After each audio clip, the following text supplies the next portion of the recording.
All right, we're going to talk about persecution today. I'm not talking about your mother-in-law coming to visit. My mother-in-law lives in Moscow, Russia, and she's a wonderful mother-in-law, but I'm very happy that she lives in Moscow. She visited once, and I was out for the day, and she rearranged all the books in my bookshelves in order of height, like descending rows. And for months afterwards, I was trying to find books like, where's this? I've got Matthew, Mark, Luke, and John. It's all ordered, and pastoral counseling and eschatology and stuff. These are the topics. And for months afterwards, that book was always there. Now, where's that book? And so it engendered nothing but endless love and devotion to my mother-in-law. Anyway, we're going to talk today about surviving persecution. And persecution is not an abstract concept. It's happening in our world today. It's happening all around our world. If you're following the news, you see what's happening in Afghanistan this last 10 days. Persecution is happening even as we sit here today. So we're going to start out with the Apostle Paul. He said there, "Blessed be the God and Father of our Lord Jesus Christ, the Father of mercies and the God of all consolation, who consoles us in all our afflictions, so that we may be able to console those who are in any affliction with the consolation with which we ourselves are consoled by God." So what is Paul saying here? He's basically saying this, that we who have gone through persecution have learnt lessons about God and about ourselves, and it's important for you who have yet to go through persecution to learn those lessons. Or put it more simply still, the free church today needs to learn lessons from the persecuted church. And we divide the world into Catholic, Orthodox, Protestant, and Charismatic in the Christian world, in the broadest sense of the word. But the scriptures divide the worlds of Christians into the free church and the persecuted church, or maybe more accurately, today's persecuted church and tomorrow's persecuted church, maybe even more to the point when we look at the scriptures. So if you want to learn some information about the persecuted church, these are some great websites to look at. Persecution.com was established by Voice of the Martyrs. Voice of the Martyrs, that's their website, persecution.com. It's not hard to remember that, is it? Well, Richard Wurmbrand was a pastor in Ceausescu's Romania. He spent years in a prison under the communists, and when he was released, he came to America as a political refugee, and he established Voice of the Martyrs. Open Doors USA, that's an evangelical group, they track the numbers of Christians who are killed on a weekly basis around the world because they're Christian. Now, the numbers vary. The media will tell you, let us say, for example, Nigeria. In Nigeria, in central Nigeria, there is constant fighting every week. And the media will say that it's nomadic tribesmen from the north with their cattle are killing the more settled agricultural communities. What I think is happening, what the Adventists in country will tell you, is that the settled communities are all Christian and the nomads are all Fulani Muslims, and every weekend they come and they burn to the ground 2 or 3 Christian villages, they kill everybody with machetes and guns, they take the cattle, they take the crops, and they move on. So this is a low-level jihad going on in central Nigeria as we speak. But this kind of thing is happening in many parts of the world. The Ripple Effect series, this is an interactive series. You can work through it with teenagers to help them understand the impact of persecution. And the US State Department has a Commission on International Religious Freedom, and every year they produce a report on the state of religious liberty around the world. And you can download it for free. I would encourage you to download the 2020 report. It's out now. And they will talk about country by country what is happening in terms of religious freedom and freedom of conscience within those countries. And I think it's important for us to read these kind of reports from the State Department because it gives us an insight into the breadth of persecution that's out there and the types of persecution, the intensity of the persecution, and also the trends that are happening in countries around the world. And the thing that will strike you when you read the US State Department's the annual report is just in how many countries there is overt and explicit persecution of Christians. The persecution of Christians is becoming the norm in our world. It's not the exception. We in our country are the exception, primarily. We are not the norm around the world. So we have 8 points to this talk this afternoon, and you're thinking, oh no, that's going to be a long talk. Well, because most preachers, they talk in 3s, yes? You have an introduction, then you have A, B, C, then you have the conclusion, and we remember things in 3s. And if the preacher says we have 2 points to the sermon, say everybody thinks they're going to get shortchanged on something, and 4 points is the brain doesn't remember things in fours. So I thought I'd go the whole hog today and have 8 points, just to kind of try and keep you awake and try and keep you focused with this. So that's how we're going to go through this, and we're going to try and be done with this. So what time do you have to finish this? Is this by 4 o'clock or 4 o'clock? All right, okay. 1:45? Close to 4 p.m., not a.m. tomorrow. Oh, all right, okay, all right. So we're going to try and close just around 4 o'clock then, 4 p.m. today, Pacific time, yes? All right. So why is there religious persecution today? Well, it's a great question, and there's a number of reasons why there is religious persecution today. And the first is that authoritarian governments seek to control all religious thought and expression. A great example is North Korea, and the main issue here is dual allegiance on the part of the citizens. If you are a citizen of the kingdom of God and a citizen of, say, of America, you are to render unto Caesar, or the federal government, the things that belong to them, but we also have a loyalty to God. And when Jesus taught that we give unto Caesar the things that are Caesar's and unto God the things that are God's, he was also expecting that governments will recognize that citizens have that dual allegiance. We have a national responsibility to our state, to our community. We also have a responsibility before God. And when there is a clash between those two, it's our responsibility before God that takes priority. And so classic examples of that are North Korea, which is an atheist, almost fascist state. If you look at the North Korean philosophy of they believe essentially like the Nazis that they're a superhuman race, and they're the world's top race, the most intelligent race. They call it Jew. Okay, hostility towards non-traditional or minority and religious groups. This happens not so much from governments, but it happens from terrorists. And so you may live in a country where there is officially freedom of religion, but unofficially there is no freedom of religion. And the government can go to international congresses and say, we have freedom of religion in our country, but in practice they allow the terrorists of various backgrounds to do the dirty work for them, and they enforce the dominant religious group within that nation, such as a Sharia-compliant nation. There is also in our world today a basic refusal to recognize the human rights of the UN Declaration on Human Rights. And Article 18 of that states that everyone has the right to freedom of thought, conscience, and religion. This right includes the freedom to change his religion or his belief. Now, this is the theoretical right, and most countries in the world have signed up to the UN Declaration on Human Rights. And it's a fine document, by the way. In reality, for instance, if you are born in Egypt as a Christian, you are allowed to change your ID card, like your driver's card, your national ID card has your religion on there. And so if you're born Christian, by law, they will change it to Muslim for you. But if you are a Muslim and you change to Christian, the government will never change it. So you are forever labeled as a Muslim by the government. But you can go from Christian to Muslim and not from Muslim to Christian. So what is happening in places like Egypt, where you can change your religion to atheist from Islam, many people who become Christians officially switch from Islam to atheism, because Islam considers Christianity a form of atheism. But so those who say they're atheists, they actually many of them are Christians. So you also see in places like Egypt and North Africa, the Coptic Christians, they don't just have a government ID, they will tattoo a cross right in here in their hands. The men will tattoo a cross. It's maybe 0.5 centimeter long just in here. But no matter what the government ID says, I bear on my body the mark of Christ. And so we in the West, we think, we believe based on the Mosaic law, tattoos are not in harmony with God's will.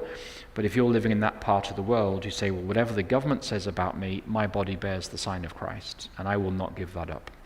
So the International Covenant of Civil and Political Rights is subsequent to the Declaration of Rights from the UN. It says there, everyone shall have the right to freedom of thought, conscience, and religion.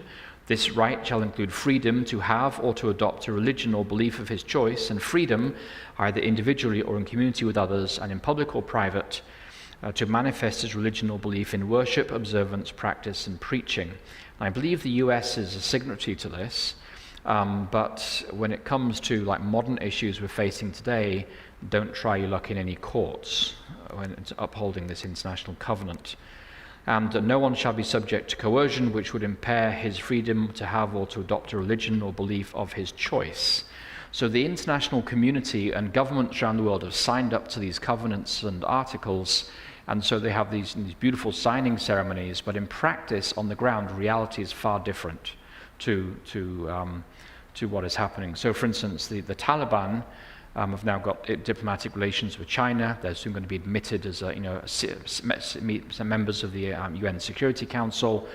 Probably within another year, they'll be sitting on the Human Rights Council and the Women's Rights Council, knowing the way the UN goes. So, there's a big difference between what we say in our public statements as an international community and the reality on the ground. So what is the current reality of persecution among Christians?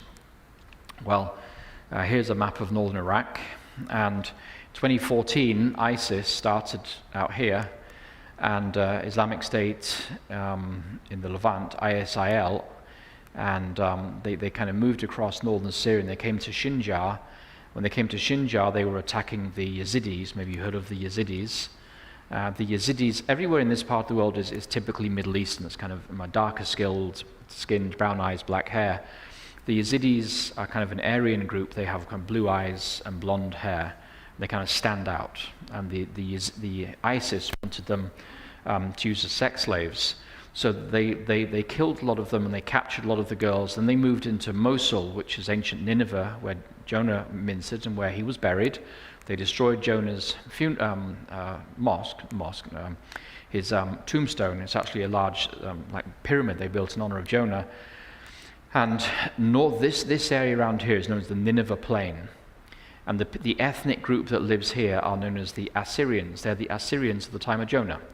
And they're mostly Christian. It was the largest Christian community in Iraq for centuries. And when ISIS came to Mosul, they identified all the Christians and said, you have 48 hours to leave, convert, or die. And so the Christians just left. Everybody left. And they marched across the desert, 50 miles, to Erbil, the capital of Kurdistan. This is the northeast Iraq. This is the Kurdish Autonomous Region. It's kind of like, Hawaii, let's say, kind of a separate region within the overall Iraqi country.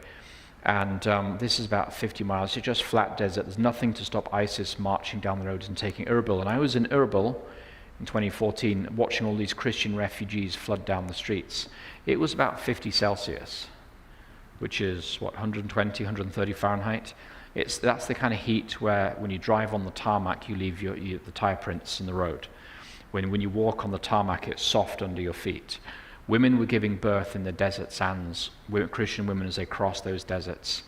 And this is the sign that they paint on the Christians' doors. This is the Arabic letter Nun. It stands for N, that you worship the Nazarene, that is Jesus. And so the Christians all left. Here are some of those Christians. And they're packed into warehouses, building sites, malls, anywhere where they could find a building. There were many, many churches in northern Erbil, which is here. There's a district called Ankawa, which is about 2 miles wide and about 3 miles long, and that's where all the Christians were packed in. It was like a ghetto, and tens of thousands of Christians were streaming into Ankawa, and they'd come to a church like this, and you may have literally 2 families living on every pew. That was their home. They were stretched out on the pews, taking it in turn to sleep. Some aid agencies provided blankets and mattresses. Here's a guy sleeping in the corner, and he's lost everything to ISIS. They're all Christians.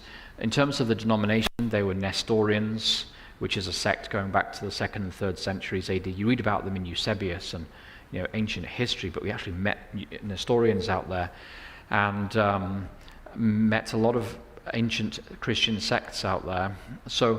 But they were being persecuted because they bore the name of Christ.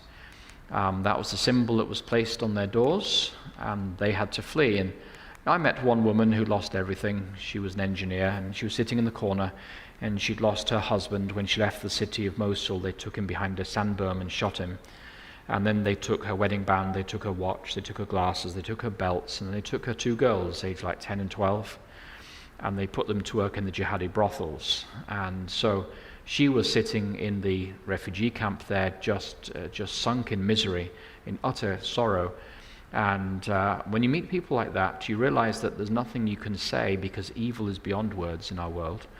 And just to sit in human solidarity, to sit next to somebody, maybe to hold their hand in their hour of grief, is a really important thing to do. There's almost nothing you can say to somebody who's facing that kind of grief and despair. What made it worse was that ISIS gave the girls cell phones and said, call your parents and tell them what's happening. Of course, the girls did every day.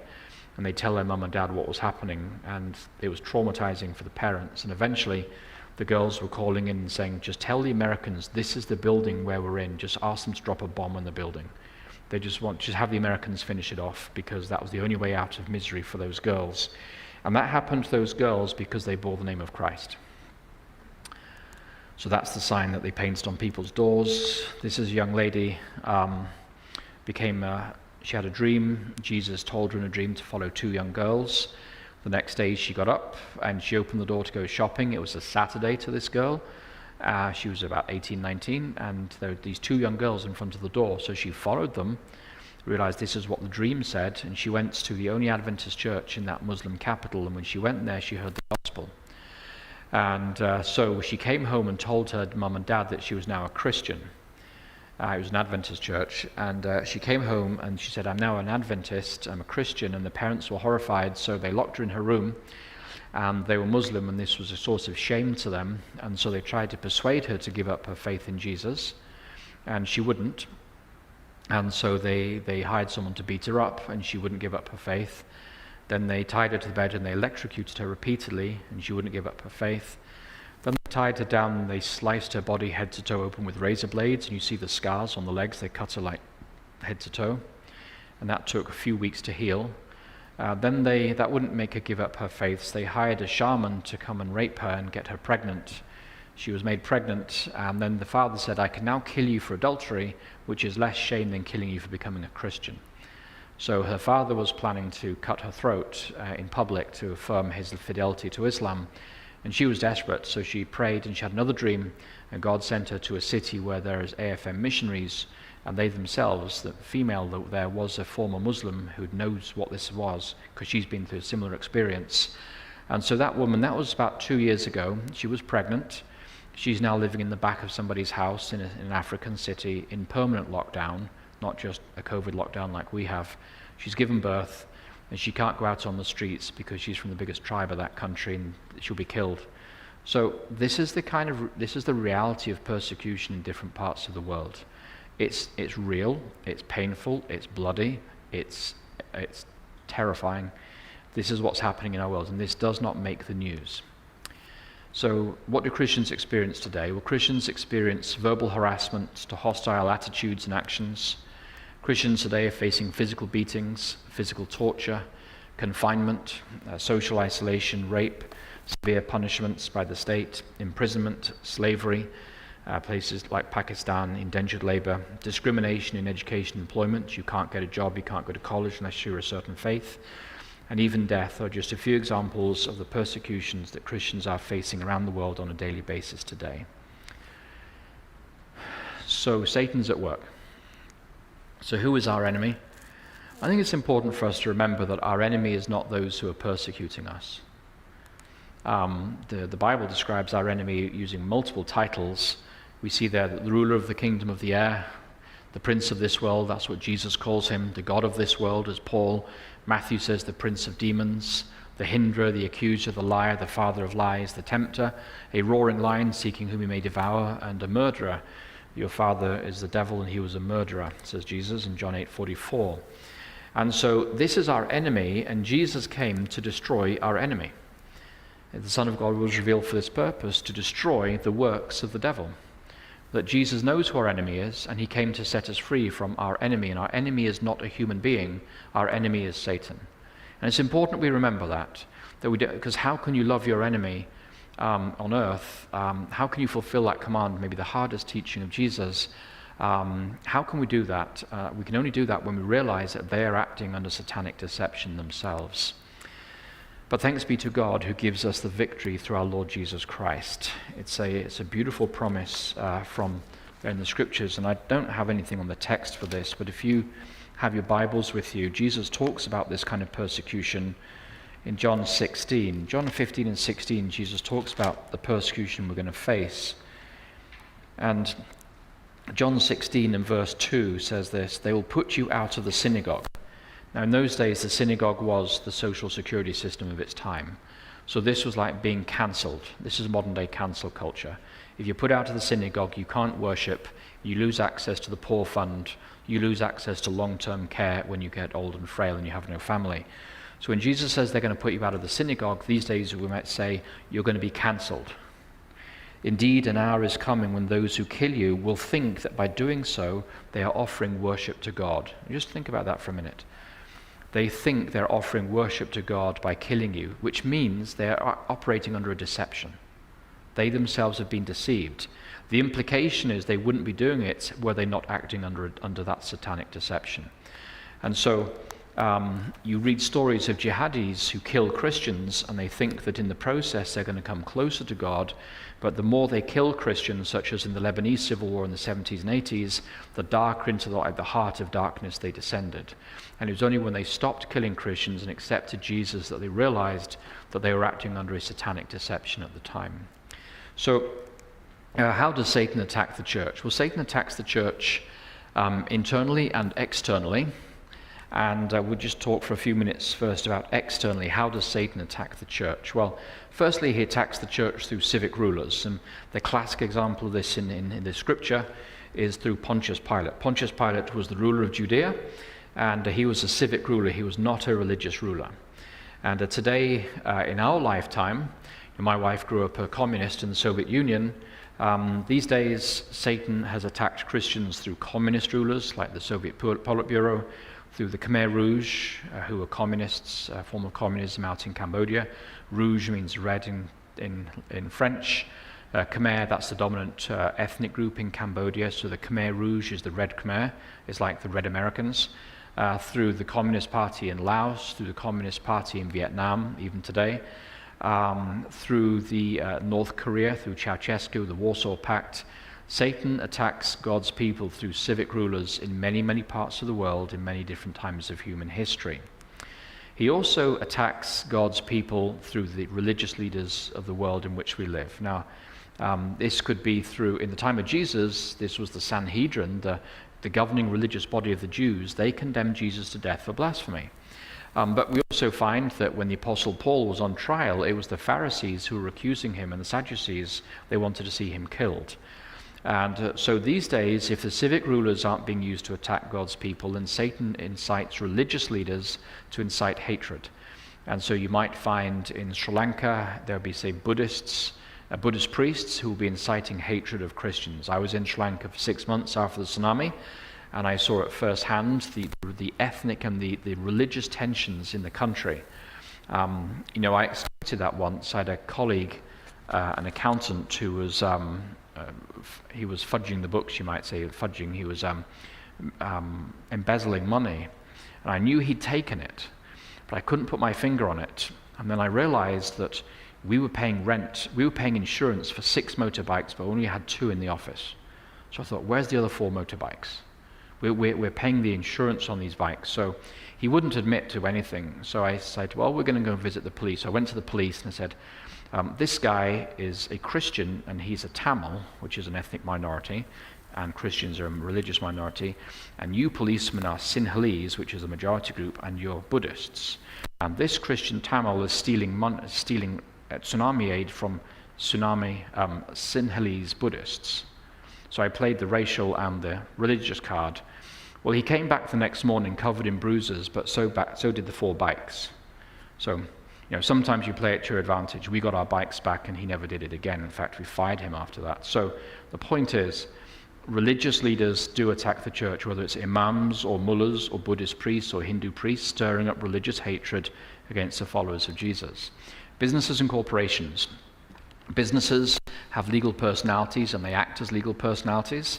In the time of the Apostle Paul in Acts 17, you have the story of the silversmiths of Ephesus who are concerned that they're losing business because the preaching of the gospel means people are not buying the statues of Diana of the Ephesians anymore. And so they're concerned that the gospel takes away their business opportunities. And we find that today in America with what you might call woke corporations. If you work for Apple and you happen to post that you believe in a certain definition of marriage, for instance, you may not find yourself working with Apple for much longer. We have woke corporations pushing a woke agenda in our nation. Now, you may not like what I'm saying, but it's the truth. Okay, we have woke corporations pushing trans ideology, the sexual revolution, and so forth. And if you disagree with them as a state, then those corporations won't do business with you. And if you disagree with them as a person, then they won't do business with you, or they won't employ you, or they'll fire you. So this is what we see happening in America today. Mobs. So if Satan can't attack you through civic rulers, religious leaders, or businesses, he'll attack you with a mob on the street. And the mobs are always a convenient way for the ruling class to get what they want in an extrajudicial way, but in a way that nobody's accountable for what happens. And as we've learned in America in the last year, it's almost impossible to defend yourself against a mob attack. Okay, if you try to defend yourself against a mob attack, you'll be in legal trouble, not the mob. And so mobs attacked the apostles in Lystra and Derbe. They left Paul for dead. They left him outside the city. Then he had to be revived and brought back into the city. Then he moved on to another city. The mob attacked Paul in Jerusalem in Acts 21, and the Romans had to rescue him because the mob was going to kill him.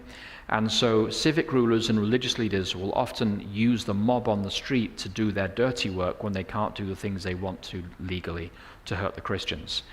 And there are mobs on the streets of America today. That's the bottom line. Not only there are mobs on the street, but there are mobs online. All right? And when you preach something about something, you know there's a mob out there. Whenever I preach for a religious liberty service, my wife says, stay off social media for about 2 weeks. That's going to be good for your mental health. Just go and, I run an end-of-life care program for groundhogs, and none of you got that, did you? I run an end-of-life care program for groundhogs in Berrien Springs. We're plagued with groundhogs. So I take care of them because they undermine people's houses, and then the people have to pay $20,000 to repump the foundations. That means there's no tithe from the house that year because they've made a loss. And so that means you've got to protect the tithe. That's holy, so I have to keep the groundhogs at bay. So I run a business in Berrien Springs. It's kind of like a side thing. But it's good for sermon preparation because when you're sitting waiting for a groundhog to appear, so you can take care of it, usher it into the afterlife, you have solitude and silence for at least half an hour, okay? And nobody interrupts you because you don't have a phone with you, because the groundhog's got good hearing. If you've got a phone beeping, they'll listen to you. And I can tell you that today in America there are online mobs they're just as brutal as physical mobs in the streets. Family pressure. This started with Cain and Abel, just outside the Garden of Eden. It's nothing new. Jesus knows, he knew in his own family what it was to be rejected by your family or to be misunderstood by your family. If you read the epistle of James, and many scholars believe that James was one of the brothers of Jesus, in James chapter 3, James describes the damage that the tongue can do. Because James, if he was one of the brothers of Jesus, was undermining Jesus' ministry while he was yet alive. And as we've seen already in the examples we've given tonight or this afternoon, there's an incredible family pressure around the world not to accept the gospel. When people do accept the gospel, it divides families. There's just no two way about it. It divides marriages, it divides children from parents and parents from children. It prevents marriages taking place, it can tear marriages apart. It's a massive problem. And so if you're, for instance, in the Muslim world and you're a lady and you become a Christian, you're terrified of telling your husband. Because if you tell your husband you're now a Christian, he can just say, I divorce you, and you are literally on the street. You lose everything. You can never see your children again. You have no alimony. There's no divorce settlement. You are a heretic, and he's at liberty to kill you if he wishes under the Sharia law. So count yourself lucky you're on the streets. And this happens in many parts of the world. And so there are what we call secret believers. C6 is the missiological term. That's the sixth level of contextualization. There are C6 believers. There are women all across the Muslim world who are secret believers in Jesus, but they dare not open their mouths about it because they may be killed or lose their families and lose their children. And this is a real pressure that people have in different parts of the world. So Satan attacks the church through these five primary mechanisms today. There are some other ways that he attacks the church. He isolates Christians through arrest or expulsion or enforced dispersion. I've got a friend whose father was a pastor in a Southeast Asian country, and the government just disappeared him for about 8 years, and they denied all knowledge of his whereabouts. The family had to move to another country as refugees, and one day the father just reappeared. And he'd been held and tortured in prison for about 8 years as a pastor, then the government just put him back on the street again. And this happens. It happens to Adventists as well as to other groups. Sowing conflict among Christians, a very effective way of attacking the church. Attacks from the local dominant faith leaders. Religious nationalism. This is getting really, really powerful these days, actually. You know, if you go to Greece, you've heard of the Greek Orthodox Church, yes? So in Greece, to be Greek means that you're Orthodox, and to be Orthodox means that you're Greek. So if you are Greek and you become an Adventist, you also lose your Greek identity. You're kind of like rootless. You have it in the Bulgarian Orthodox, the Romanian Orthodox, the Russian Orthodox. To be Saudi is to be Muslim. To be Muslim, if you're in Saudi, is to be Saudi. And so when people are thinking about leaving their dominant faith and following Jesus, they're not just changing faith, but they're actually losing their national identity. So it's a huge burden for people to cross over. Secular humanism. This is on the march in America today. This proclaims tolerance, but is actually profoundly intolerant of Christianity and the claims of Jesus Christ. And the secular left in our nation is at war with Christ, it seems to me. Anti-conversion laws. If you convert, then you'll die in some parts of the world. If you convert, you'll lose access to economic opportunities, you lose opportunity to go to college. Strict control over approved worship centers. Now this is a common thing actually, more common than we like to admit. So for instance in Egypt, if you want to build a church, if you buy a property, if you want to build a church, you have to get permission from the Muslims on all four sides. So guess what happens? You never build a church. The net result of it is the Adventist church has got church properties from Alexandria in the north all the way past Cairo down to Luxor, all the way down the Nile, and most of them are just empty because the Christians have all emigrated. They're terrified of staying there. Now, what do you do with those empty buildings? Well, the church maintains them, and a huge chunk of the Egypt Field annual budget goes on maintaining empty buildings, because if you lose that building, you'll never get a building back in that city. So you're keeping those empty buildings alive. It sounds ridiculous, but that's because there's strict controls over approved worship centers. Anti-blasphemy laws, a prime example is Pakistan, but it's in Britain where we don't have Sharia law. We have, like, unofficially we have Sharia law. It's spreading in places like London, which is often enforced by mobs rather than by the local judiciary. Anti-blasphemy laws in Pakistan are used to, if you defame the Prophet of Islam or denigrate him or defame the Quran, the mob will take your property and take your farm and take your possessions and maybe kill you. And of course this never goes to the judiciary, it's just the mob does it on the street. So if somebody likes your child, wants your daughter as a bride, or they like your car, or they like your property, they'll just stir up a mob that says this person defamed the Prophet, and they'll take everything from you. So if you're a Christian in a place like Pakistan, you live at the permission of the mob, essentially. Economic discrimination happens in many countries of the world, different faith backgrounds against Christians. Martyrdom, it's common. Abductions and forced marriages for Christian girls. Yes, Christian girls in different parts of the world are just abducted and they disappear. They're forced into marriages with the dominant faith groups. Upholding godless ideologies, that's increasingly in the West. Neutralizing the Christian witness through closing the churches, such as China today, closing institutions and ministries, cutting off links with Christians in other countries through isolation, forbidding travel by Christians, closing access to financial facilities for Christians, and re-educating and indoctrinating Christians and their children, etc. So I met a woman called the Rat Lady. That's not her real name. Her real name, I think, was Nina Sergeyevna. And I was in Azerbaijan, and we had all these warehouses feeding hundreds of thousands of people a month after the war there. And we had this lady called the Rat Lady. That's what we called her in the office. And she was good at killing rats. She was really good at killing rats. I mean, she could walk into a warehouse, and by the end of the day, all the rats were dead. I mean, she had a gift for killing rats, and she stank of garlic because the Weil's disease from the rat's urine, it was pretty deadly. And she ate garlic by the cloveful just to ward off the Weil's disease. And so she stank of garlic, and she was a really effective rat killer. So one day I asked her to tell me her story, and it turned out that in the 60s, she had become a Christian in Moscow, an Adventist actually, from being an atheist to an Adventist. And when she became an Adventist, the KGB divorced her from her husband against their wishes. She had 2 twin daughters just been born. They took the daughters and put them in a KGB orphanage, and they exiled her from Moscow down to Baku in the capital of Azerbaijan, and the job they gave her was killing rats in the metro. That was the worst job they could think of her in the KGB, and she spent 40 years killing rats in the metro of Baku. That's why she was so good at it. So when communism collapsed in 1991, she traveled across Russia and Ukraine to find her daughters, and she found them in the city of Volgograd, that's ancient Stalingrad from World War II time. And she showed me the pictures of her reunited with her two daughters, and she was weeping as she told me the story. There were no tears of anger or bitterness, there were tears of joy for the blessing that God had given her of finding her daughters again. And you find this in natural disasters, and you also find this in persecution, that if you come to a disaster zone after the disaster, you tend to be overwhelmed with the horror at the material loss. You see the destroyed buildings, like the tsunami in Sri Lanka, the Pakistan earthquakes. I was with ADRA for many years. I've seen a lot of disaster zones.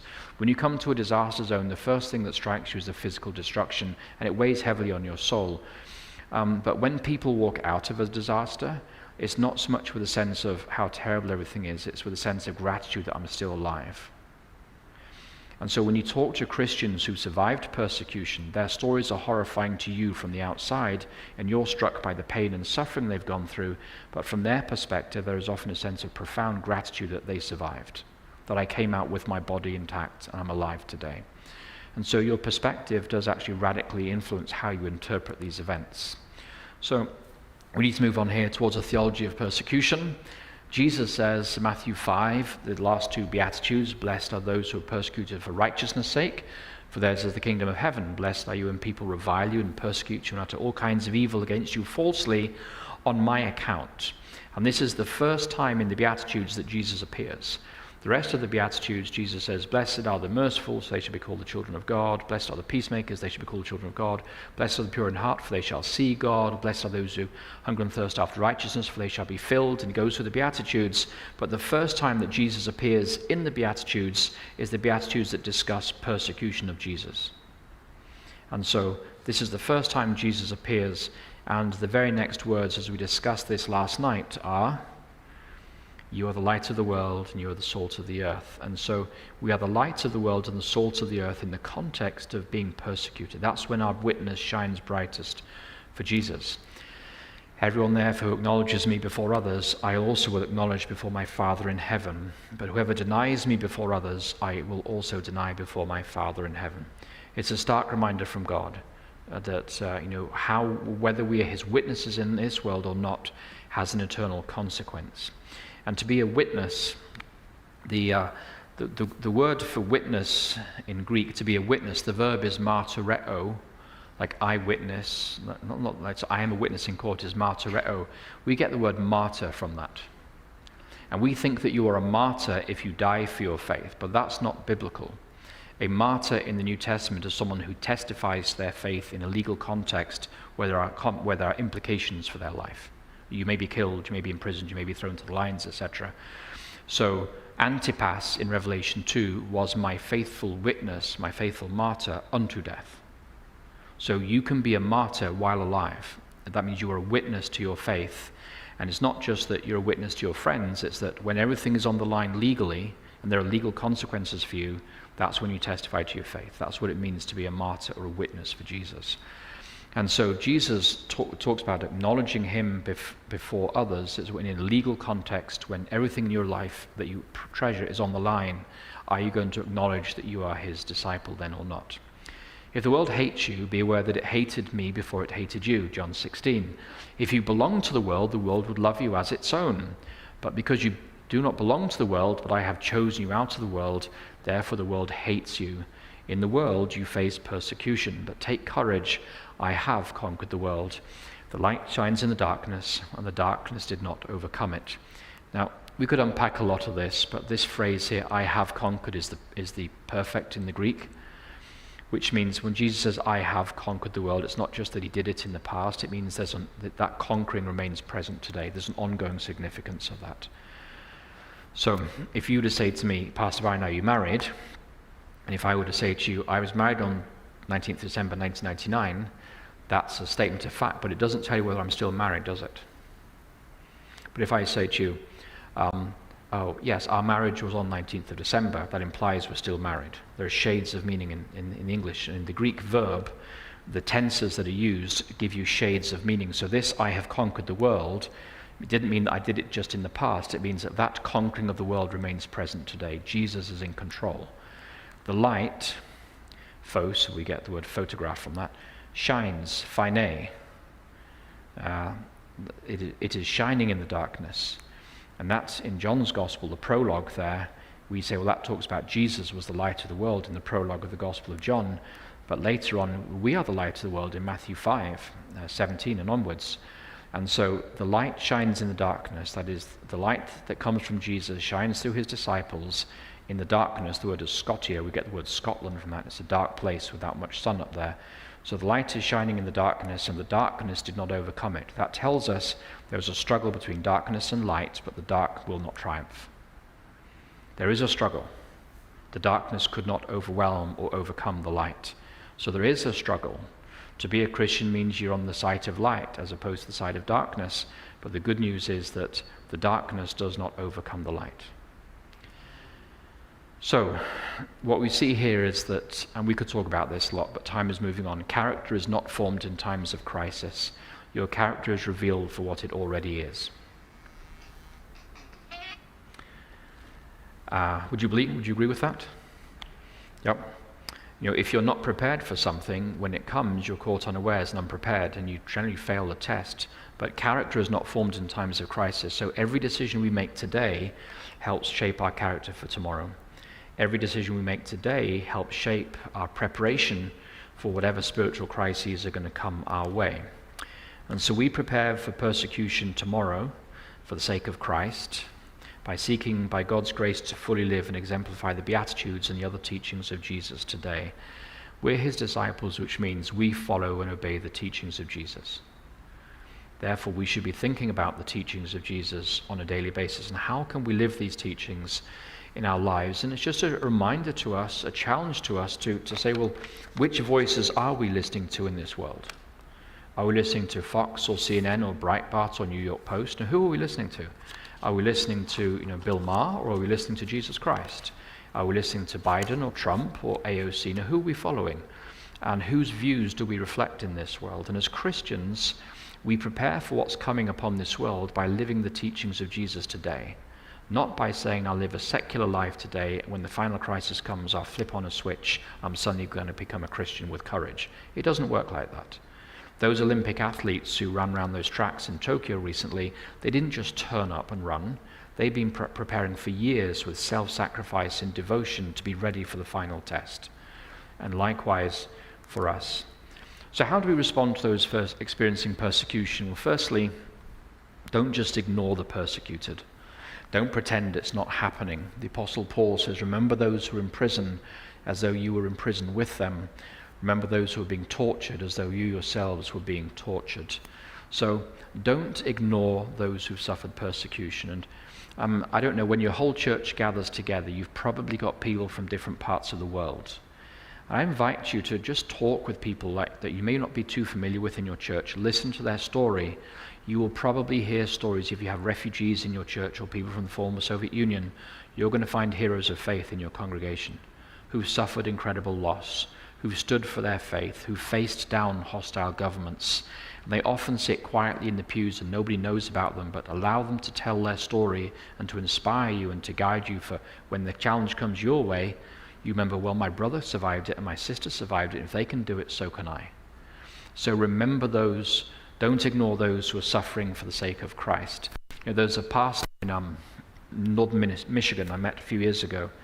We did with our youth group, we did some outreach work with some Karen refugees. And I met this guy who was the leader of this little house church. He had about 20 Karen refugees in his house church in Grand Rapids. And he was working by day in an automotive plant, doing a morning and evening shifts just to pay for his family. And they arrived from Myanmar, and the US government put them in Grand Rapids in December that year, which is really cold. I mean, to go from the heat of Southeast Asia to the cold of Grand Rapids, they're given 3 months rent and 3 months food stamps, then you're on your own. So he was struggling to feed his family. And I was talking with him, and he said, when I was back in Myanmar, I was the principal of the Adventist college, and I have a doctorate in systematic theology, and before that I was a union president, and I've just been transplanted to this country. I lost everything, and over here I'm just a nobody, and I work 2 shifts a day in the factory to pay for my family in this 2-bedroom apartment with a bunch of other refugees. And you meet people like this who've lost everything for Jesus, and when you listen, you slow down and you listen to the story, you're a blessing to them, because they often sit in the pews thinking, was it worth it? Does anybody care about what I went through? And when you listen to their stories, you're blessed by what they say. It strengthens your faith. It gives you courage when you face similar experiences. So secondly, slow down and recognize somebody else's suffering. In the book of Job, when his friends saw him, his 3 friends, this was the most useful thing they did for him. In Job 2:12-13, it says, they sat with him on the ground for 7 days and 7 nights, and no one spoke a word to him, for they saw that his suffering was very great. That was the most useful thing that Job's friends did. They sat in solidarity because they recognized his suffering. And so this is an important point, to slow down and recognize and affirm when somebody else is suffering, and to affirm to them that this is not what God intended. This is the hand of evil in your life, and evil sometimes goes beyond words, so we're just going to sit and hold your hand or put our arm around you and just have that human touch, because evil is sometimes beyond human expression, and pain is beyond human expression. Speak up on behalf of the voiceless. We're not called by God to be a comfortable middle-class church. We are called to speak up for those who are being persecuted and losing everything for their faith in Jesus. Psalm says this: give justice to the weak and the orphan, maintain the rights of the lowly and the destitute, rescue the weak and the needy, deliver them from the hand of the wicked, speak out for those who cannot speak, for the rights of the destitute. And speaking up can take many forms. I was in Cyprus. I lived there for, 18 months, some years ago, in the Eastern Med. It's a beautiful place. It's like living in, the Florida Keys, I guess. It's surrounded by these blue waters of the Mediterranean. It's very nice. And there was an Adventist girl who came to church one day, and she had bruising all around her neck. And she had heavy makeup on her face. It was really plastered on. And so we took a look at her with my wife, and so something's not right here. And she spoke Russian, so we started speaking to her. And it turned out that she'd answered a job advert to be a waitress in a restaurant in Cyprus. When she arrived in Cyprus, she found it was human trafficking, and they were breaking her in order to sell her off to a brothel in Western Europe somewhere. And the breaking in process was not pleasant.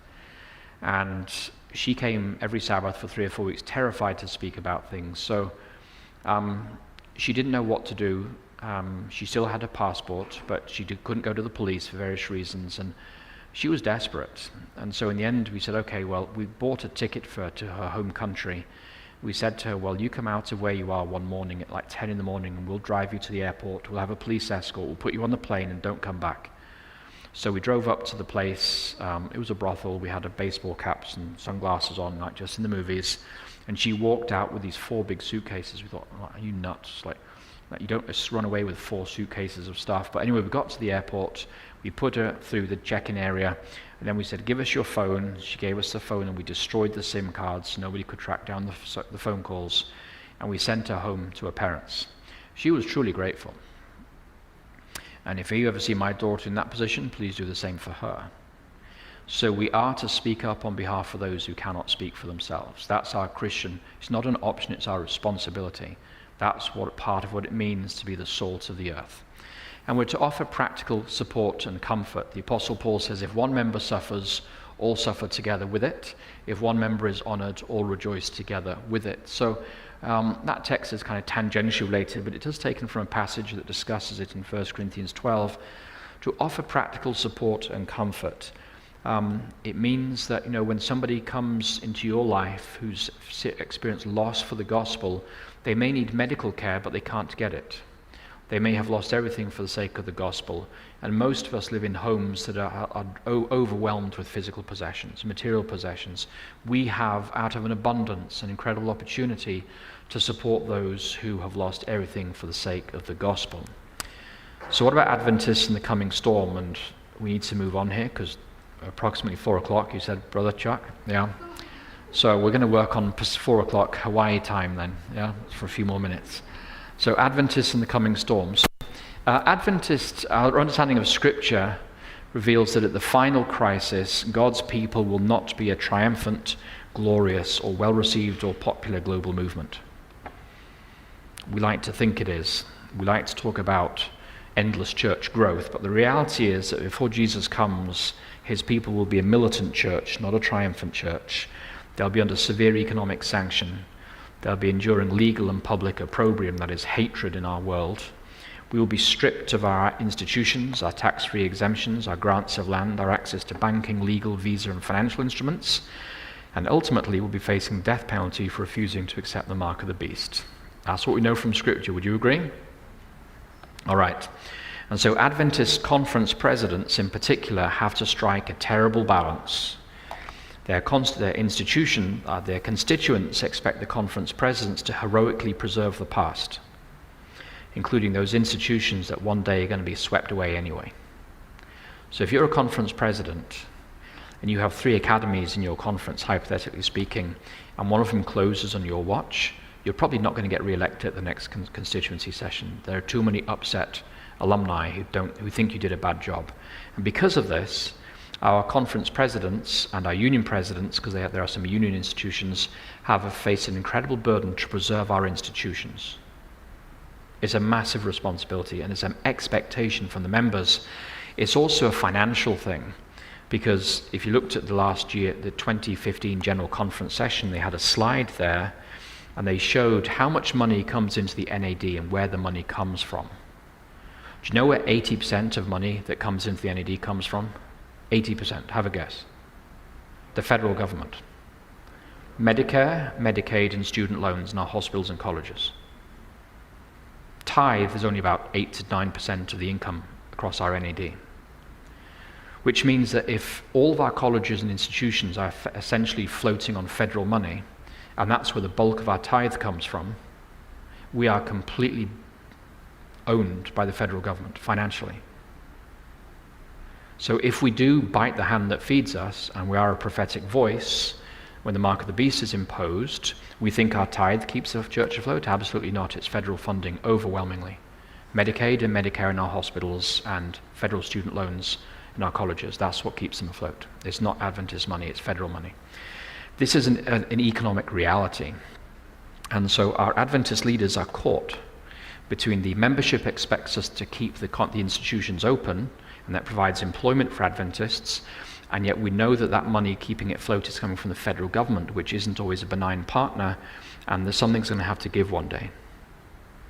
And so our conference leaders, and this is a difficult job, and they have an impossible job to do, they're seeking to heroically preserve the past while equipping and guiding the church for the coming storm. So the 2 most common statements you hear about persecution in the West are, persecution will never happen here, and then we never thought that persecution would happen here. And in America, I came to America in 2007, on the 17th of July 2007, and I ran my first 4-way stop on the 18th of July, the next day. I remember that.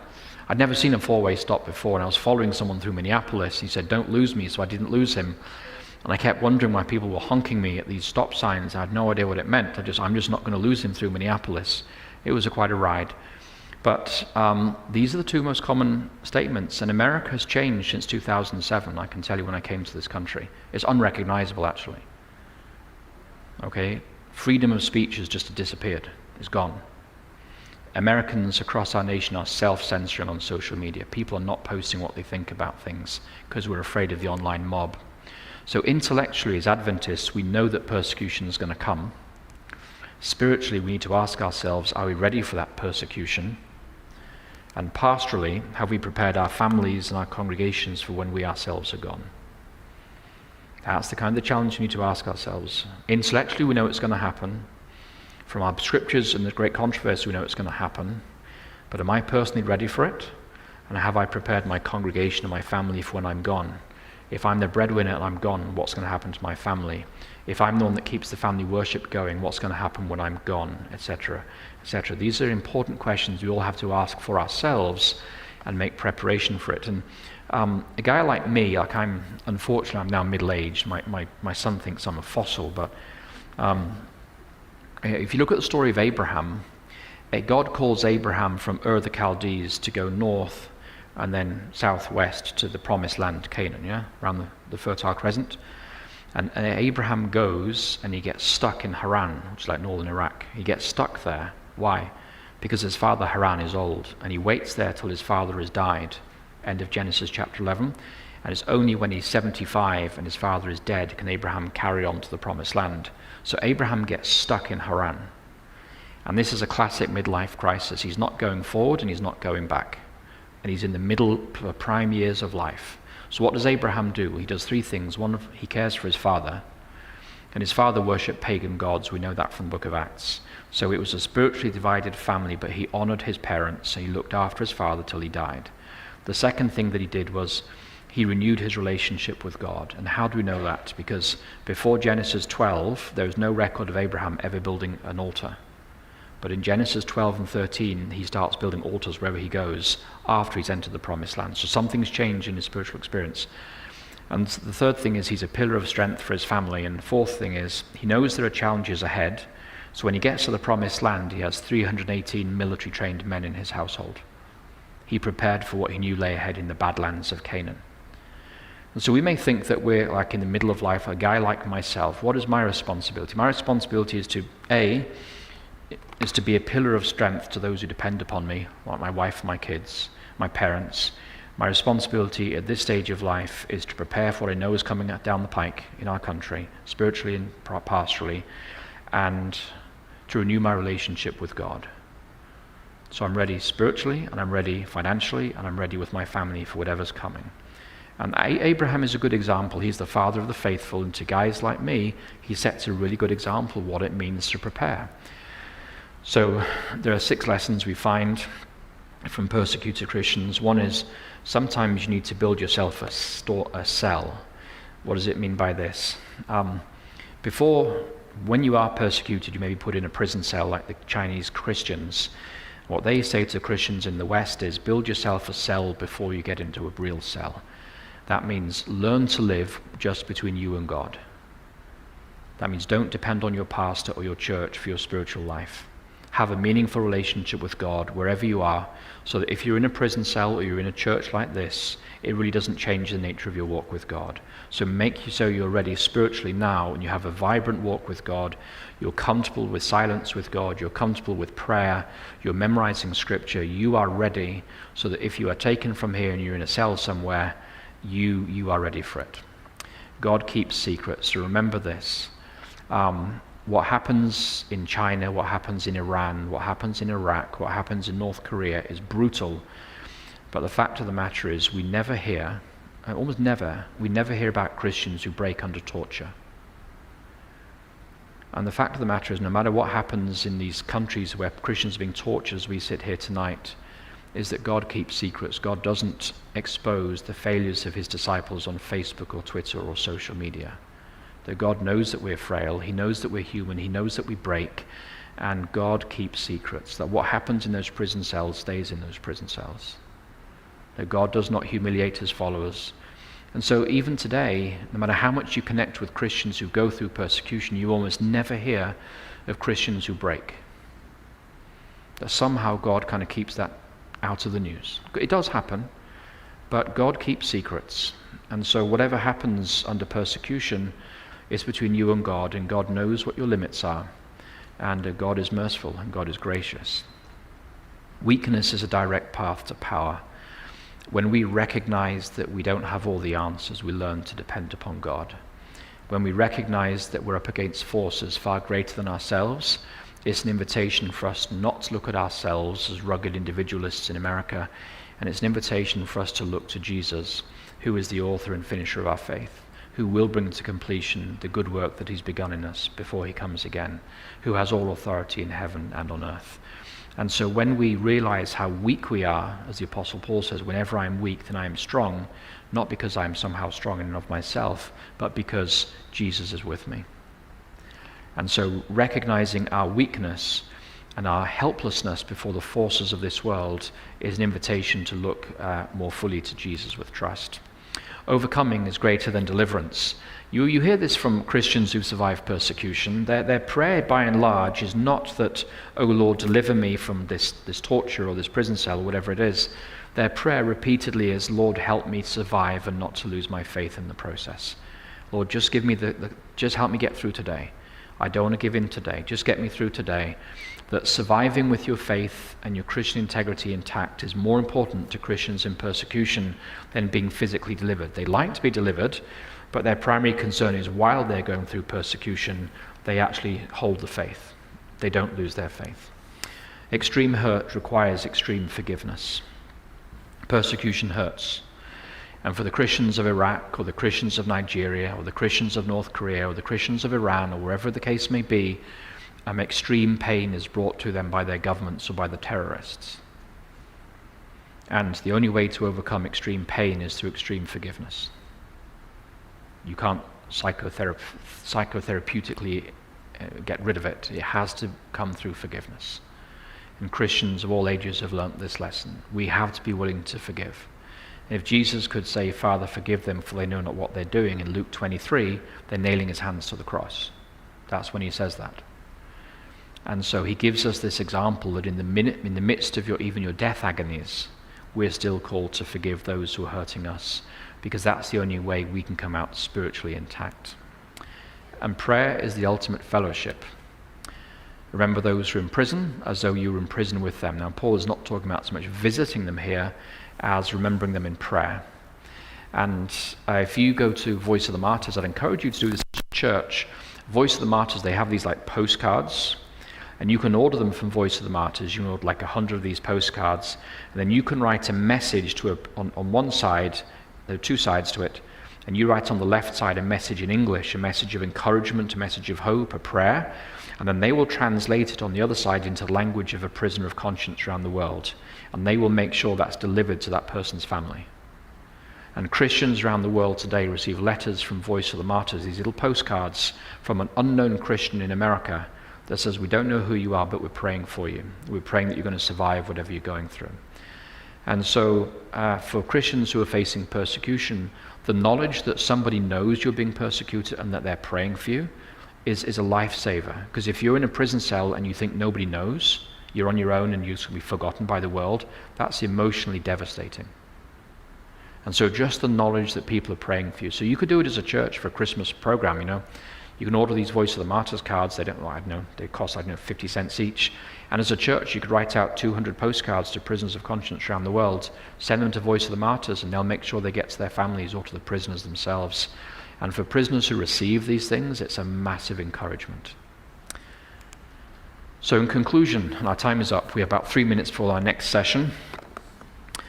Educate yourself in your union's religious liberty ministry. I think this is probably the most important ministry in our church these days.